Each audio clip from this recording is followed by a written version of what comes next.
Aujourd'hui, je voudrais vous parler de la notion de bonheur. Je pense que c'est une question qu'on devrait tous se poser. C'est une question que je me posais hier en fait. Et voilà, j'en ai déjà parlé la semaine dernière, mais j'avais envie, je sais pas, en ce moment, voilà, j'avais envie d'en reparler.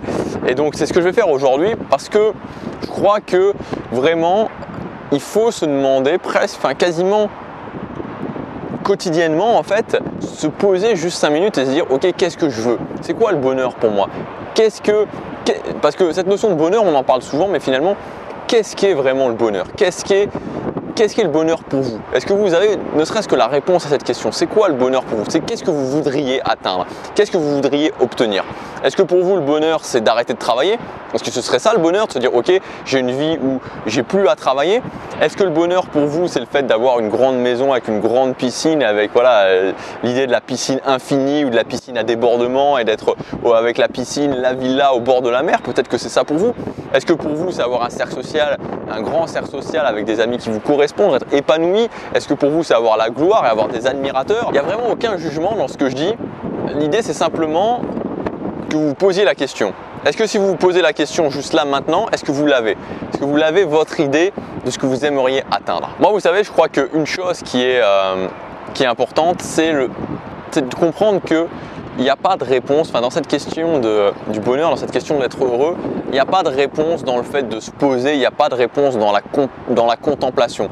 Je ne crois pas qu'on puisse se dire, ok, par exemple, je suis dans une entreprise où j'aime pas ce que je fais au quotidien, je réponds au téléphone toute la journée, ou je dois appeler des gens toute la journée et j'aime pas ce que je fais, je déteste ce que je fais, mais parce que je vais me dire que finalement c'est pas si grave, parce que je vais me dire qu'il y a pire que ça, parce que je vais essayer d'apprécier le moment présent, parce que je vais essayer d'apprécier les autres choses dans ma vie, de profiter des moments où je suis pas là, ça va me permettre d'être heureux. Je crois pas. Je crois pas qu'en général l'immobilisme, le non-mouvement, la contemplation, le fait de se contenter de ce qu'on est amène à cette sensation de bonheur. En tout cas, moi, c'est pas la vision des choses que j'ai. Et si on regarde un petit peu dans l'univers, à un niveau un petit peu plus profond, ce dont on peut se rendre compte, tout simplement, c'est que tout n'est que mouvement. Si on prend sur notre planète le plus petit insecte, il est en mouvement. Une fois qu'il est plus en mouvement, c'est la mort. Et si on prend même les planètes, elles sont en mouvement. Si on prend même les galaxies sont en mouvement. Même l'univers est en expansion. Tout est en mouvement. Il n'y a absolument rien qui n'est pas en mouvement. L'arrêt du mouvement, ça signifie simplement la mort. Donc en gros, l'idée que je défends moi, c'est que dans cette recherche du bonheur, l'idée du bonheur, l'idée de se sentir bien au quotidien en fait, l'idée de se lever le matin, de se sentir bien, elle passe avant tout par le mouvement. Elle passe avant tout par l'idée de prendre action. Je pense que pour 99% des problèmes que vous pouvez avoir, 99% des questions que vous pouvez vous poser, ça passe juste par le fait de dire ok, maintenant j'arrête de réfléchir et j'agis.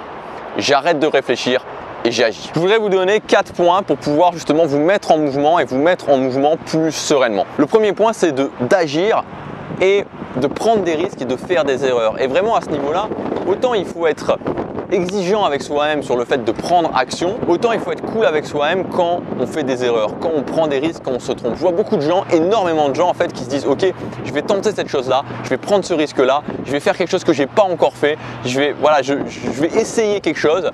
Ils font une erreur et c'est normal de faire une erreur et ensuite ils s'en veulent. Ils s'en veulent vraiment et c'est pas productif de faire ça. Il faut justement inverser, c'est-à-dire il faut être dur avec soi sur le fait d'agir, se dire ok, j'agis et j'agis encore, et il faut être cool avec soi quand on agit et quand on se trompe. Parce que si vous agissez, que vous prenez des risques, que vous faites des erreurs et quand vous vous trompez, vous vous flagellez, vous vous fouettez, vous n'allez plus le refaire. Donc il faut se dire ok, à partir du moment où j'agis, je m'en fous de faire des erreurs, je m'en fous si les risques que je prends c'est pas concluant, je m'en fous, parce que la bonne attitude est déjà dans le fait d'agir, de tester un maximum de choses, peu importe que ce soit des erreurs ou pas, pour apprendre à me connaître, avoir du retour et ensuite me faire moins d'erreurs. Mais si je me récompense pas quand j'agis, si je me récompense pas quand je fais des erreurs, si je me récompense pas quand je prends des risques, alors je vais plus le faire. Et donc je rentre dans la mauvaise spirale où je vais arrêter de prendre des risques, arrêter d'agir, arrêter de faire des erreurs et me mettre dans le non-mouvement. Donc soyez cool avec vous, agissez massivement, mais soyez vraiment cool quand vous faites des erreurs, quand vous testez que ça ne fonctionne pas, quand vous prenez des risques et que ça ne fonctionne pas. La deuxième chose, c'est au niveau de la gestion des émotions. Et il y a une nuance subtile. Moi, je suis quelqu'un qui est vraiment très émotionnel, c'est-à-dire je me laisse facilement emporter dans les tourbillons d'émotions, particulièrement quand je suis en voyage. Et le truc, c'est que pour moi, il y a une nuance subtile entre ne pas admettre ses émotions et se laisser piéger justement et ne pas agir à cause de ses émotions. Souvent ce que je dis, c'est qu'il faut passer à l'action malgré ses émotions.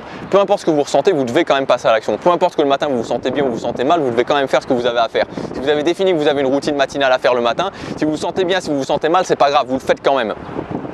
Et des fois, il y a des gens qui me disent « Ah oui, mais c'est nier mes émotions ». Mais c'est pas nier ses émotions. Je veux dire, l'idée, c'est pas de se dire « Je me sens mal, je veux pas me sentir mal, je veux pas me sentir mal, je veux pas me sentir mal » et je rejette ça.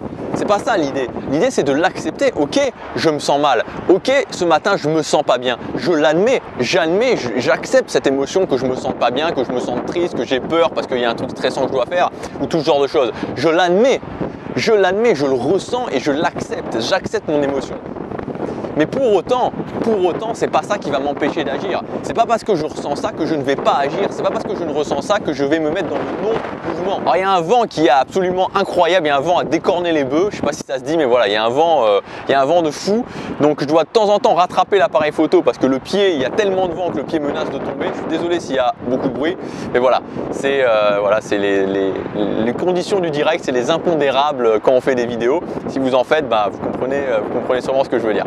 Donc, ne niez pas vos émotions, il ne faut pas nier ses émotions, il faut accepter ses émotions, mais pour autant, c'est pas pour ça qu'il faut s'arrêter parce que vous avez des émotions. Donc, peu importe ce que vous ressentez, acceptez-le, mais passez quand même à l'action. Le troisième point qui est vraiment important, c'est que pour moi, il faut plus penser en termes d'engagement que de bonheur. C'est-à-dire que, ok, être heureux, c'est être heureux au quotidien. Être heureux au quotidien, c'est avoir une vie qui nous engage. Et donc, avoir une vie qui nous engage, c'est se battre pour atteindre ses objectifs.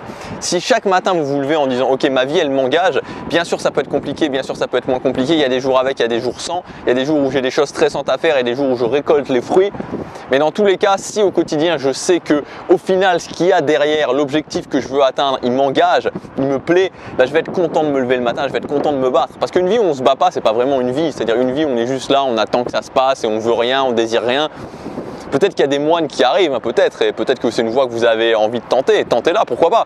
Mais moi, c'est pas, personnellement, ça me parle pas. Une vie où je suis content de me lever le matin parce que je dois me battre, parce que bah voilà, je vais devoir faire des vidéos, par exemple, je vais devoir penser à des formations, je vais devoir lutter contre certains trucs comme le temps, par exemple. Je vais devoir essayer de faire des choses qui me stressent un peu. Tout ça, ça contribue. Tout ça, ça fait l'engagement du quotidien. Et l'engagement du quotidien, c'est ce qui rend heureux au quotidien, c'est ce qui rend que le soir, quand je me suis bien battu, quand j'ai fait ma journée et que ça n'a pas été forcément facile, bah, je suis content de moi, je suis fier de moi. Donc pensez vraiment plus en termes d'engagement qu'en termes de bonheur diffus. Si mon quotidien m'engage, alors à ce moment-là, bah, la voie de la satisfaction, la voie du bonheur quotidien s'ouvre à moi. Et enfin, le dernier point, c'est tout simplement au final, et je crois que c'est peut-être voilà, c'est une des choses vraiment importantes qu'on a à faire, c'est de laisser une trace finalement. C'est-à-dire au bout d'un moment, on a un quotidien qui nous engage, on fait quelque chose, on fait des choses qu'on aime, on prend action au quotidien, on arrive à gérer ses émotions et de réussir à faire quelque chose au final qui nous dépasse, à laisser une sorte de trace.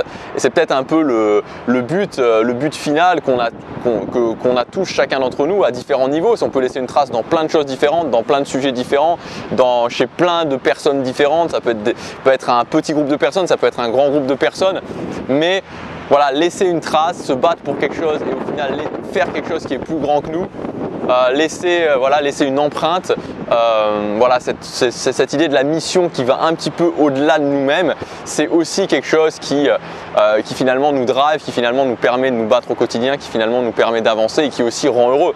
Parce que je crois qu'au final, si le jour où on est sur son lit de mort, on se dit ok, bah voilà, j'ai eu une vie qui m'a engagé, je me suis battu au quotidien, je me suis challengé au quotidien et j'ai réussi à faire cet impact, peu importe l'impact, que ce soit un impact pour inspirer les gens, que ce soit un impact pour aider les gens, que ce soit un impact pour créer quelque chose qui va, je sais pas, qui va révolutionner, ou peu importe, ça peut être des petits impacts ou des grands impacts, c'est-à-dire ça peut être quelque chose au niveau de vos enfants, au niveau de votre famille, au niveau d'un certain groupe de personnes, travailler avec des handicapés, ou ça peut être un impact beaucoup plus grand, comme par exemple le fait d'inventer quelque chose qui va révolutionner la planète, qui va faciliter la vie des gens. Mais voilà, je crois que c'est un petit peu le but final quand on arrive à faire quelque chose qui nous dépasse, et je pense que pour chacun d'entre nous, c'est quelque chose qui rend forcément heureux. Voilà donc pour cette vidéo, c'est un petit peu parti dans tous les sens, j'avais peut-être un peu de mal à exprimer vraiment ce que je voulais dire, mais je crois que dans tous les cas, l'idée centrale, c'est que pour 99% des choses, des questions que vous vous posez, juste mettez-vous dans le mouvement, passez à l'action.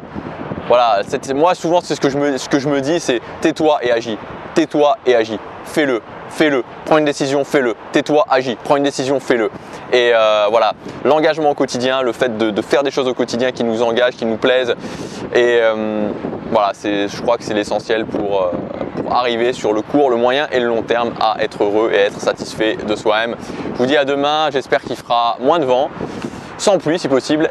Voilà, passez à l'action, chaque jour compte.